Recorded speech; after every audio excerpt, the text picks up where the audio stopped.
day, ladies and gentlemen. Today's video is the first part of theory number 3. If it's my God's will, I would like to use each video in this series to pinpoint 4 specific flashpoints in history of the almost human beings mingling themselves with the seed of Adam and Eve. Because I'm trying to build the ultimate case, this will start off slow, but it will pick up steam as we go, trust me. So in a nutshell, throughout the 4 segments, I would like to show you exactly how, where, and when the serpent seed infiltrated the seed of Adam and Eve. Not only that, how the evildoers have used witchcraft and sorceries to blind you to this most monumental fact. This particular video segment will be the first 2 initial contacts our ancestors had with the species we call the common white man today. I will focus on the second contact first, so to give you clarity of the first contact. It'll make sense. Well, as we have discovered much earlier, history, genetics, and the scriptures all attest there were 2 invasions during the Bronze Age like the world has never seen before. Just imagine never seeing a white man, and from out of nowhere, and I mean out of nowhere, hundreds of thousands of super huge white men coming upon your shores with only conquest on their minds. The most frightening part of this story is that no one had ever heard of these people before. No one had had any trade with them, nor knew what language they spoke, etc. But one thing they did find out was no one could remotely stop them. The only nation that were able to stem the tide of defeat were the Egyptians, and that was after half of their kingdom was overrun. Some of you have heard me tell this tale, but I bid you, you haven't heard me tell it like this before. See, I am convinced, almost beyond a shadow of a doubt, the evildoer's defense will be, we never took nor hid the truth off the earth. Your creations are just stupid. Guess what? They are not all wrong at all. But their true crime is, in this matter, is their use of witchcraft and sorceries to shadow what is actually written. What I mean is, it's too hard to make up a new history and implement it within the perception of all the people. No! Work smarter, not harder, right? It's much easier to simply take the truth and shadow the perception of what is being said. What? What do I mean by shadow? What I mean is to only change the perception of what you are reading. This is done by incorporating synonymous words into the narrative. That way, when they change the geographical locations or the meanings of the geographical locations, it will fit the synonymous words used in the narrative. Now wait a minute. That's not all. Glorification, if that's a word, of the new synonymous narrative is a must. All they have to do then is simply imprint this new narrative into the conscience of their prey. How do they do that, you ask? By continuous repetition of the new narrative falsehood. In the case of this particular video, imprinting the ultimate false narrative and perception. You ready? The sons of Noah, specifically Japheth, was given what is now called Europe as an inheritance. What I mean is, when you read the scriptures, look at the biblical maps, read the actual history left behind by those who were actually there, realize the evildoers renamed the seed of Adam's homeland for a definite reason, and read what even history scholars will profess with wisdom and understanding, It is painstakingly clear, without a doubt, not even a freaking question. The common European people are not Japheth's seed. What I'm saying is, 1. Japheth was not given, nor did they ever live in the area the evildoers renamed Europe. 2. The common white man is the epitome of the words mongrel mutts. And 3. They are even less human than we once understood. There had been kingdoms of great power and wealth come and go, but not for the so-called Europeans though. Name one nation outside of what the world calls Asia Minor in the entire Bible. You do know all of the churches in the book of Revelations were in Turkey, right?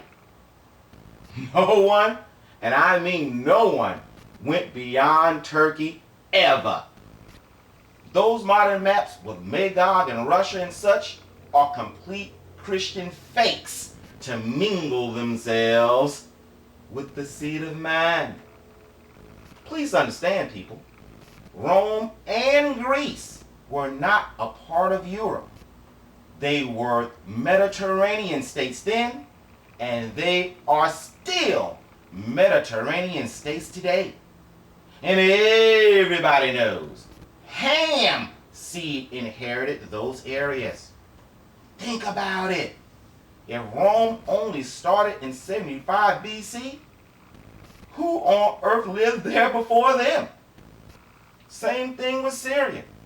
The Amorites inherited that land. Well, the Amorites were the seed of Ham. What, pal? Prove it. Okay. According to Wikipedia under Amorites, quote, the Amorites were an ancient Semitic-speaking people from Syria who also occupied large parts of southern Mesopotamia from the 21st century BC to the end of the 17th century BC, where they established several prominent city-states in existing locations, notably Babylon, which was raised from a small administrative town to an independent state and major city. The term Amurru, A-M-U-R-R-U, in Akkadian and Sumerian texts refers to them as well as to their principal deity. Okay, let's go under origins. Quote, in the earliest Sumerian sources concerning the Amorites, beginning about 2400 BC, the land of the Amorites is associated not with Mesopotamia, but with the lands to the west of the Euphrates, including Canaan, and what was to become Syria by the 3rd century BC, then known as the land of Amurru, and later as Amram, Aram, and Ebnari. Example.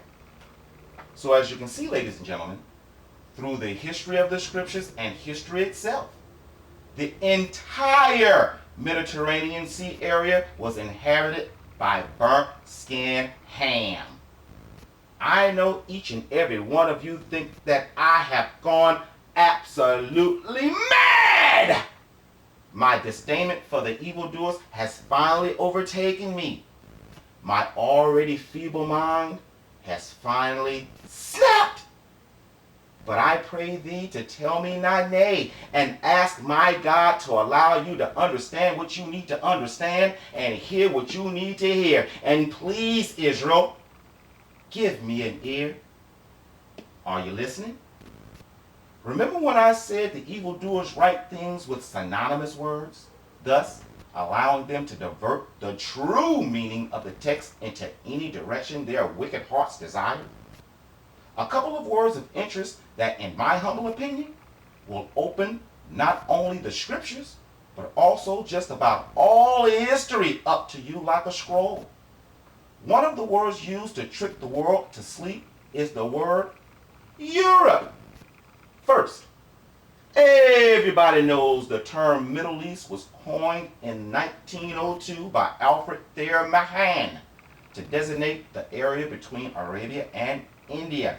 For Britain, scriptures, history, and archaeology all attest the lands next to the Mediterranean Sea, well, they're Mediterranean, not European like their witchcraft and border movement have us thinking today.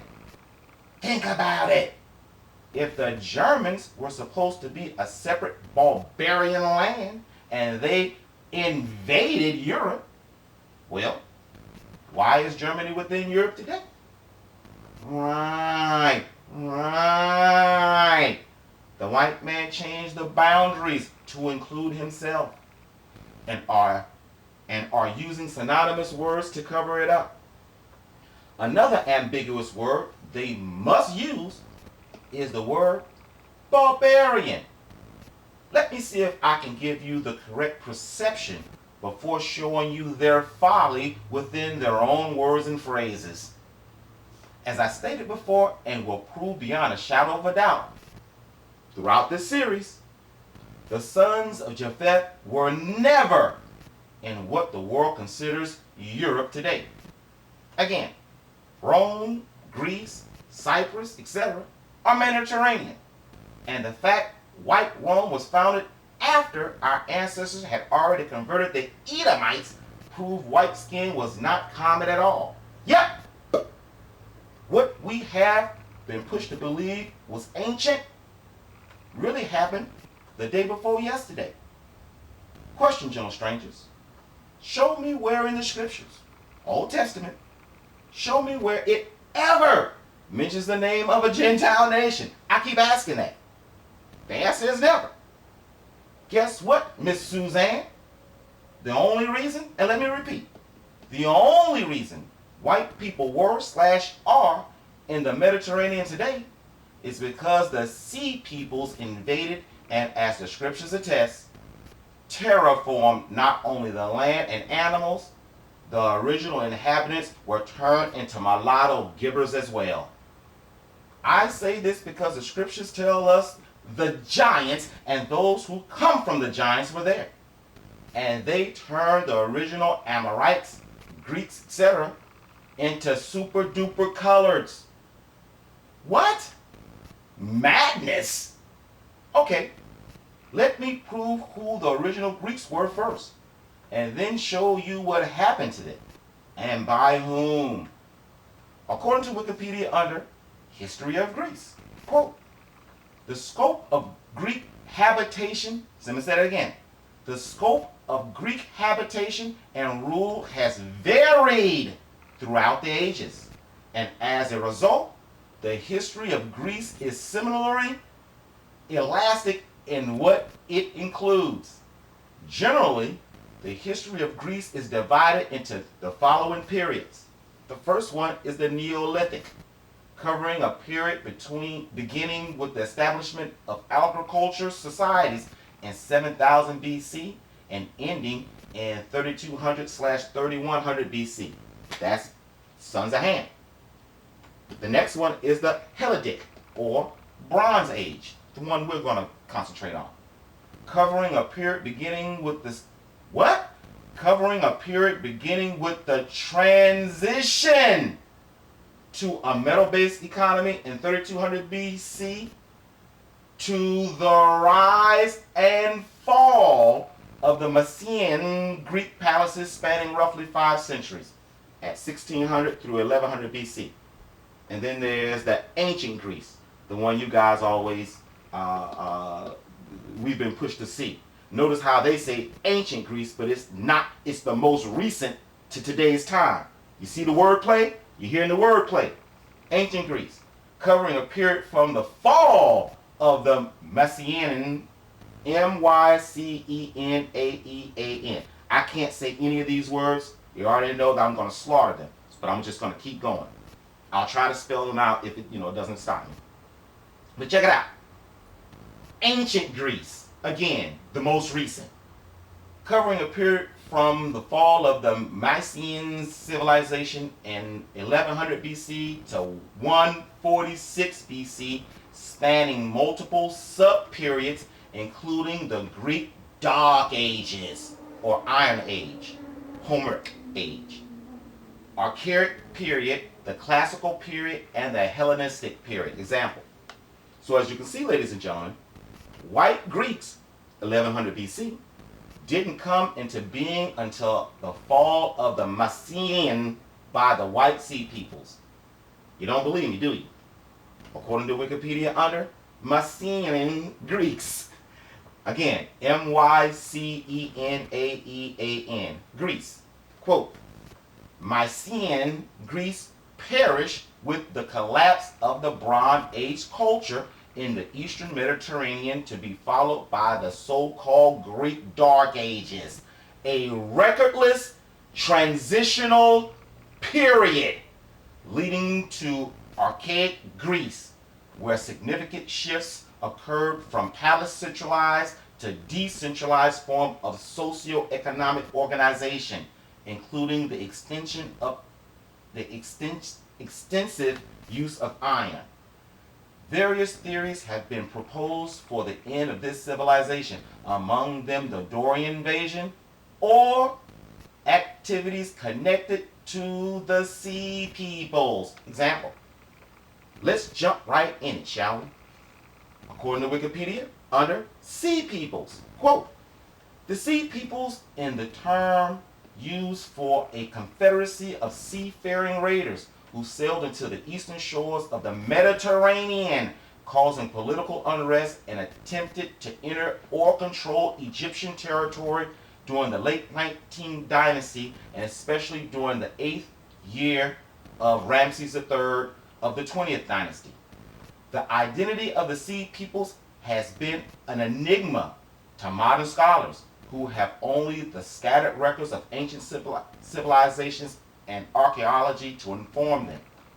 The major event of the reign of the pharaoh Meneptah, which was in 1213 BC to 1203 BC. We're going to remember that date. We're going to talk about that date. Fourth king of the 19th dynasty, was his battle against the confederacy termed the Nine Bow at Peri in the western delta of the 5th and 6th year of his reign. The archaeological evidence from the southern coastal plain of modern-day Israel and the Gaza Strip, termed Philistine, in the Hebrew Bible, listen to this,